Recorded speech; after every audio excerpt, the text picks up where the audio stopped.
Hello everyone, welcome to Vaishnavi online HPTET classes. तो आज की वीडियो में हम डिस्कस करेंगे HPTET JVT का जो जून 2021 में जो पेपर हुआ है उस पेपर का आज हम इंग्लिश पोर्शन जो है इस वीडियो में डिस्कस करेंगे। तो फर्स्ट क्वेश्चन है अ पीस ऑफ ग्रासलैंड। तो जो ग्रासलैंड का पीस होता है उसको बोलते हैं meadow. Option number D is correct for this question.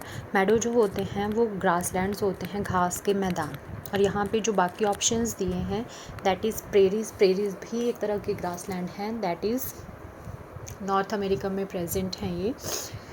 तो यहाँ पे सिंपली आपको पूछा है कि पीस ऑफ ग्रासलैंड को क्या बोलते हैं, दैट इज़ मैडो। मॉर जो है वो बंजर जगह को बोलते हैं हम, एंड अनट्रोडन जो है वो क्या बोलते हैं, ऐसे रास्ते को, दैट इज़ पाथलेस और रोडलेस, जहाँ पे कोई रास्ता ना हो।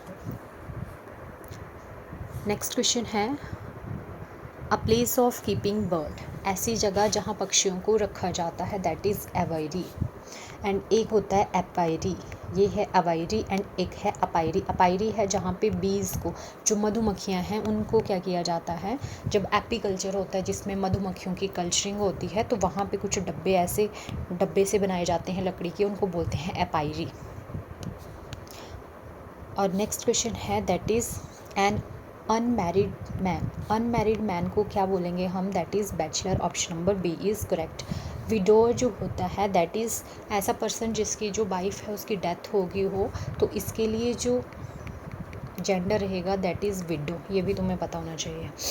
नेक्स्ट क्वेश्चन है अ वेल बाज रंग बाय द चेयरमैन। पहली बात, ये क्वेश्चन तुम्हें कहाँ से आया है, दैट इज़ फ्रॉम वॉइस। और वॉइस में जब भी पहले बाई का यूज़ हो रखा है, मतलब ये तुम्हें पहले से किस फॉर्म में वॉइस है, दैट इज़ पैसिव फॉर्म में। आपको इसको एक्टिव फॉर्म में चेंज करना है।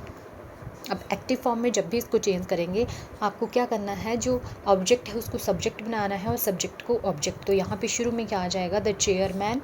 उसके बाद है, अब ये कौन सा टेंस है, that is past continuous tense. मतलब यहाँ पे बाज का यूज़ हो रखा है, इसको आप किस में चेंज करेंगे, that is in the past indefinite. तो यहाँ पे वर्ब की सेकंड फॉर्म लगेगी, the chairman rang the bell. बाकी सारे ऑप्शंस यहाँ पे रॉन्ग हैं, तो option number C is correct. Next question है सेंड दिस फ्लाई इन। तो यहाँ पे कैसे होगा, लेट प्लस सब्जेक्ट और उसके बाद होता है बी का यूज़, देन अदर वर्ड। तो यहाँ पे हो जाएगा let this fly be sent in. जब भी वॉइस चेंज करेंगे वर्ब की हमेशा थर्ड फॉर्म यूज़ होगी। नेक्स्ट क्वेश्चन है he was praised by his father. अब इसको कैसे करेंगे, यहाँ पे भी पहले से बाई का यूज़ हो रखा है तो ये सिंपली चेंज होगा, दैट इज़ हिज फादर। यहाँ पे भी ये सेम इस सेंटेंस के जैसा ही है। मतलब यहाँ पे भी पहले से पास्ट कॉन्टीन्यूअस टेंस यूज़ हो रखा है, आपको इसको किस में लेके जाना है, पास्ट इंडेफिनिट में। क्योंकि जब भी हम एक्टिव से पैसिव में जाते हैं तो पास्ट इंडेफिनिट चेंज होता है पास्ट कॉन्टीन्यूअस में। अब आपको रिवर्स आना है, जो पैसिव है उससे एक्टिव की तरफ। तो क्या हो जाएगा, his father praised him. Next question है ही शूट द टाइगर डेड। तो ये कैसे चेंज होगा, the tiger was shoot dead by him. यहाँ पे सिंपली क्या दिया दे के रखा है आपको, वर्ब की सेकंड फॉर्म दे के रखी है जिसको आपने चेंज करना है, that is your past indefinite tense. और ये चेंज होगा पास्ट कॉन्टीन्यूअस में लगेगा वाज और वर। नेक्स्ट क्वेश्चन है choose the meaning of idiom phrases from the given option. Smell a rat. Smell a rat का मीनिंग होता है सस्पेक्ट समथिंग फूल। नेक्स्ट है out of the wood. Out of the wood होता है किसी danger से बाहर निकलना, फ्री फ्रॉम डेंजर। और टेक रिवेंज का मतलब होता है बदला लेना, रन अवे होता है भाग जाना, और रिवूक का मतलब होता है किसी को फटकारना।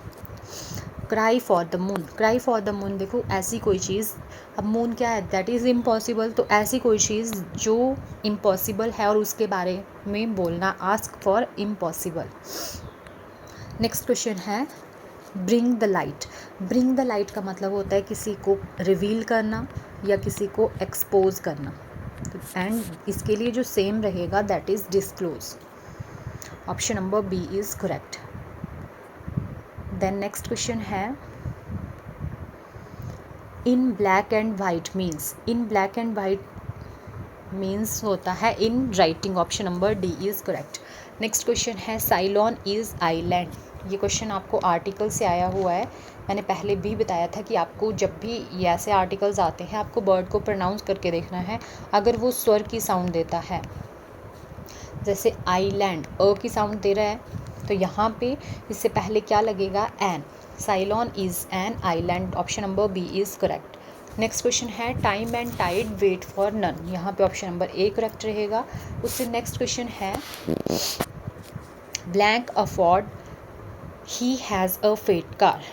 इसमें ऑप्शन नंबर फर्स्ट करेक्ट रहेगा, दैट इज़ बिसाइड्स। बिसाइड्स का मतलब होता है इसके अलावा या इसको छोड़ के। जैसे हम बोलते हैं कि मेरी पार्टी में सब आए सिवाय तुम्हें छोड़ के, तो बिसाइड्स यू, तो तब ये वर्ड यूज़ होगा कि उसके पास ये वाली चीज़ है इसको छोड़ के। बिसाइड्स एक्सेप्ट होता है किसी चीज़ को, ये भी छोड़ने के लिए यूज़ होता है वैसे, पर ये अलग सेंस में यूज़ होता है। विद का मतलब होता है के साथ। बिटवीन जो है, बिटवीन का यूज़ हम कब करते हैं, जब किसी दो चीज़ों के बीच में हम क्या कर रहे हैं, कंपैरिजन कर रहे हैं, या किसी दो लोगों में हम किसी चीज़ को डिस्ट्रीब्यूट कर रहे हैं।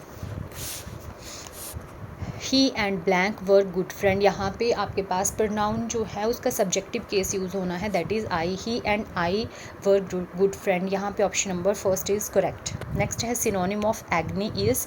एग्नी का जो सिनोनिम है दैट इज़ पेन, पेन और सफरिंग। उसके बाद मस्कुलिन ऑफ हैफर। हैफर जो है किसको बोलते हैं, बछिया को, तो इसका जो होगा वो बुलॉक। और बाकी जो हॉर्स है उसका होता है मेयर। और ये जो रम है ये भी, अगर जेबीटी का टेस्ट देखें, आर्ट्स के टेस्ट में मोस्ट रिपीटेड क्वेश्चन ये आता है रम का ईव। उसके बाद ये जो हार्ट दिया है that is used for red deer के लिए यूज़ होता है ये, इसके लिए रहेगा रो।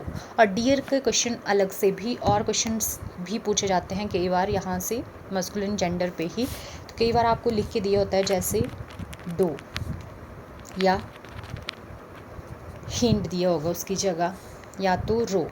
रो तो आपके लिए किसके लिए हो गया, हर्ट के लिए।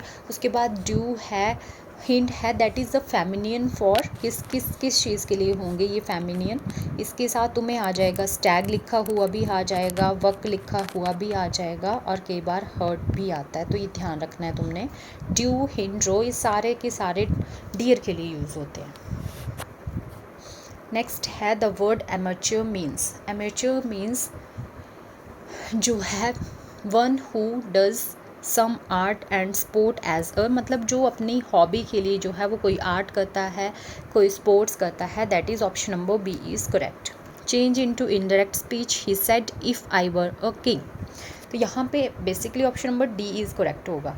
देखो ये कौन सा सेंटेंस आपको दिया है, that is a optative sentence. Optative sentences ऐसे सेंटेंसेस होते हैं जहाँ पे कोई क्या कर रहा होता है, कोई विश मांग रहा होता है, कोई प्रे कर रहा होता है, that is called as optative sentences. तो यहाँ पे हम क्या कर रहा है, कोई विश कर रहा है कि इफ़ आई वर, यदि मैं जो हूँ वो राजा होता, तो ही विश्ड दैट।